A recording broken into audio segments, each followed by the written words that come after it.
Hello everyone!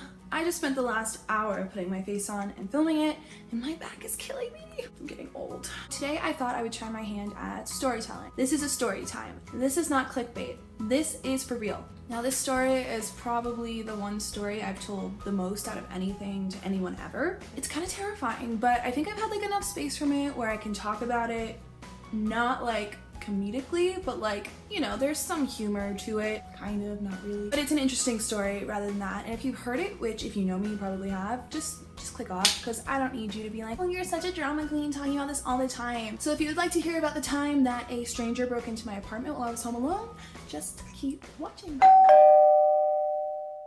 I used to live in an apartment complex that was just total trash. This place was so poorly managed and just like so frustrating, I can't even explain. So I believe that this happened in March of 2016, and let's just make up a date for, you know, time's sake and say that the 18th I was planning to go on a trip to Nevada with some friends.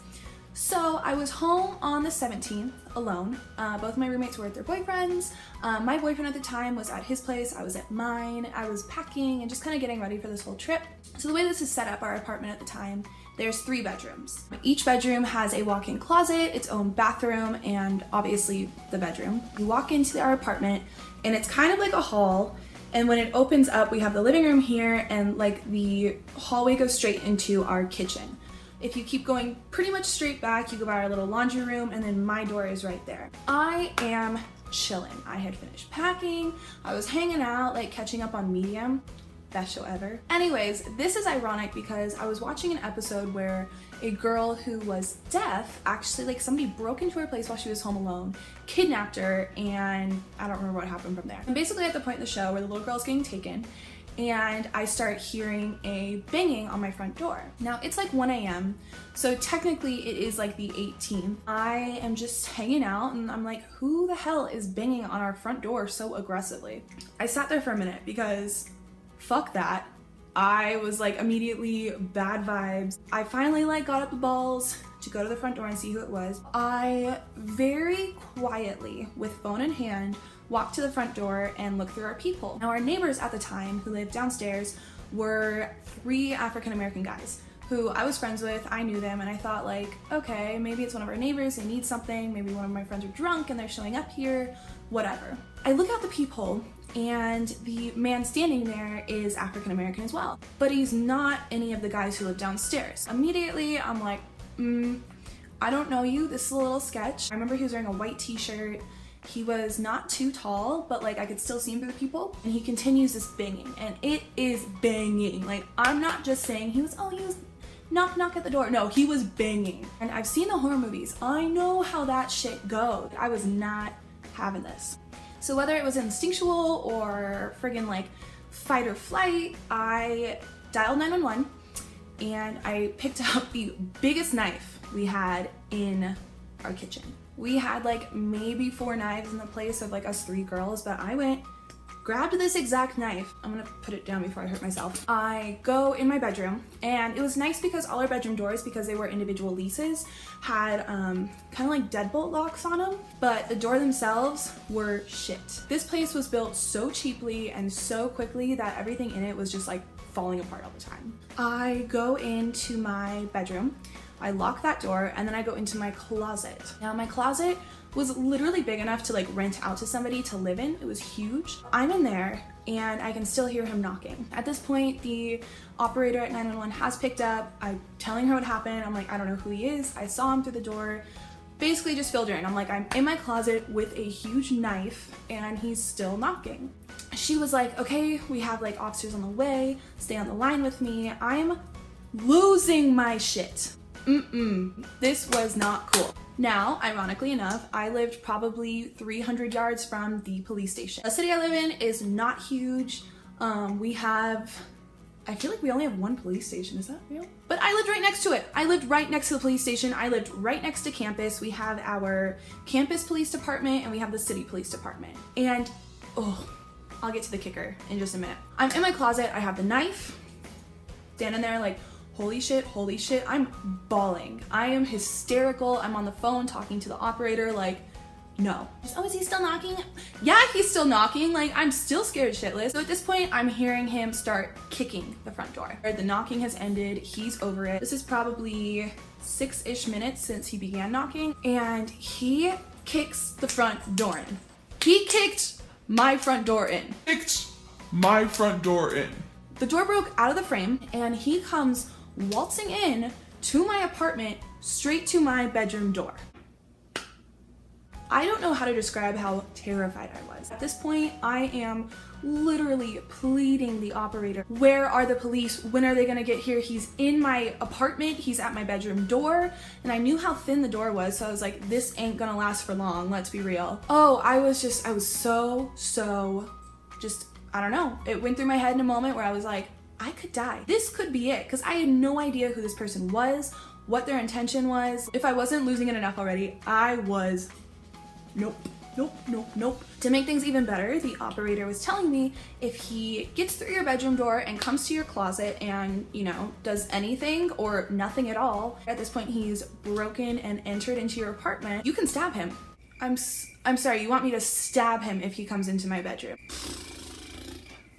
So I am sitting, no, was I sitting? I was standing. I was standing in my closet, bracing the door because of course, you know, closets really don't have locks. I'm holding the door as hard as I can. I have the phone between my shoulder and my ear, and I have the knife in the other hand. I'm shaking, I'm crying, I'm just like, I'm not there anymore. Like, Ashley is gone. This is something else entirely. At this point, we're probably 8 minutes, 9 minutes into this whole debacle, and the police are still not there. Let me remind you, 300 to 500 yards away from the police department, and they're not there. He's banging just as hard as he did at my front door. Hi. He's banging just as hard on my bedroom door. I'm preparing myself to literally stab somebody, and at that moment, he gets a phone call. Picks up the phone and is like, oh, hey bud, what's up? He acts like he didn't just break into my apartment by sheer force. And at this point in time, I'm still like, where in the fuck are the police? I am pleading the operator, like, get them here faster. She can't do anything, obviously. He's like 2 sentences into the conversation with this person on the phone, acting like everything's normal, yeah, we're fine. And I hear, Flagstaff PD, get on the ground! I hear bodies hit the floor, like multiple. There was one guy, but it sounded like 8 people fell. At that point, they got him down, they handcuffed him, and they started knocking at my door saying, it's the police, unlock the door. And at that point, the thing going through my mind is like, is it really the police? I don't know why I doubted the fact that this was or wasn't the actual police, but I was just like, I don't know. So I come out of my closet. I'm literally like this. I am so, wow. I think it was the adrenaline that kicked in. I just was I was ravenous, and I have never felt this way before, but it was like something had come over me, and I was really freaked out. So I unlock the door and I like open it very slowly and like look out to make sure it's the police, and it was a police officer, and I must have been standing there like, I wanted to hug this man. He's like, Ashley, give me the knife. And at that point he brought me out of my room and was like, what happened? What happened? You're really gonna ask me this? Do you not see that the front doors kicked the fuck in? Come on. So the police came in, we ended up getting the manager of the apartment complex to come over, and they're like, oh yeah, we'll fix your door in the morning. And I'm like, no, you won't fix my door in the morning. You're fixing my door right fucking now. And my roommates still weren't home. I was trying to call them. I was texting them. I was texting my boyfriend. I was calling my parents, literally anybody. I don't think I stopped shaking for like 35 minutes after this happened. I call my parents while the police are talking to me, and they were just out of their minds. Like, what do you mean somebody just broke into your apartment? I'm bawling. I still can't get it together. I'm shaking like crazy. I'm freezing. I just remember being so cold and like going and getting a jacket. So I tell my parents the story, and I'm like, I'll just go stay at someone's house. But of course, like, no one was picking up. I didn't have a car at the time, so I wasn't about to just walk somewhere at like 2:30 in the morning. My parents were just like, okay, we're coming up. They live 2 hours south of where I live now, in a different city. So they like got out of bed 2 in the morning and drove up to me and stayed with me that night. They got here around like 4:35 a.m. and they were just like, you're going on a trip tomorrow, like you need to get some kind of sleep, because there was no way that I was going to sleep, like at all. My mom like slept in my bed with me and I got a few hours of sleep. I remember just answering these questions to the cops like what happened, and I literally retold the story like 6 times. I understand like being, you know, cautious of getting both sides of the story, but it was clear that I was the victim here, like so clear, and it just like baffled me as to why I had to keep explaining it, because it was the same story every time. I get the police have to do their job. I'm not saying anything against that, but it was just frustrating because I was so freaked out. Here's the conclusion of the story. He ended up getting arrested that night and he was extremely intoxicated. They thought that he was both drunk and on drugs, but they couldn't get a name from him. And instead of just saying, oh, my name is blank, he was saying, I'm a criminal justice major, I know my rights. You're being arrested right now. Shut the fuck up. They took him to jail that night and he was released while we were driving to Nevada that next day. He got charged with breaking and entering, destruction of private property, disturbing the peace, I think, and then underage, you know, drinking. Since then, it's been going through this whole process of, you know, determining how they're gonna prosecute him. And this literally happened this last spring, like early last spring, and it's now January, and it still hasn't been completely figured out. I met with the prosecutor and just kind of like, you know, gave her something to go off of. And when I met with her, she was saying, you know, they were trying to get him off so that it would just be off his record completely. He would do some community service, you know, like pay back what he owed to this, you know, our society. And the prosecutor was like, you know, I do that for kids who, you know, fuck up on occasion, who get really drunk and mistake their apartment for somebody else's and do this kind of stuff. And then she looks at me and goes, but this is not that kind of case. So apparently he had like 4 other counts of underage drinking and breaking and entering and all this kind of shit. And it was just like, he was no stranger to this whole act. She was just like, we are going to make sure that he serves some amount of time. We're going to send him on runs with police up here because he wants to be a cop. Good luck with a felony on your record now, you fuck. And they also gave me forms to fill out for like reimbursement for counseling appointments and things that I had to go through afterwards because I was terrified.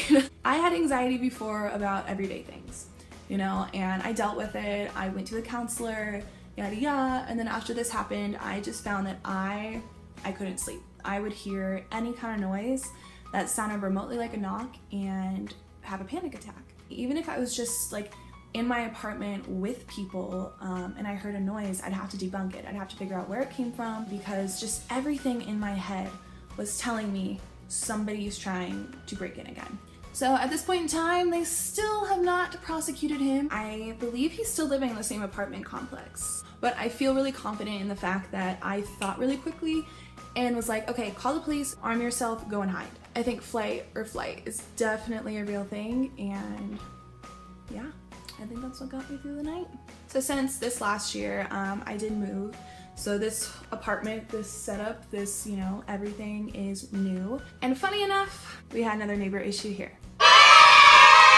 So if you guys liked this video, you like me venting about these shitty things that happen and just experiences in general that I have, like the video down below, the little thumbs up button. I'm not sure what I want to do with my channel at this point. It's kind of been all over the place since like 2007-ish. I really like telling stories, so like I love to do story time stuff, but at the same time I'm still recording like makeup videos and like the occasional song. But I would love to continue doing these story time videos because I have a lot of fun telling these stories and just being like me. So if you want to hear about my new crazy neighbor who lives downstairs in this apartment now, like the video below, give it a little thumbs up action, leave some comments if you have any questions or just comments in general. I would love to hear it from you. I will also leave any details on my social media platforms down below too, so you can follow me. So if you got this far, thank you for watching. I very much appreciate the love, and I will see you guys next time.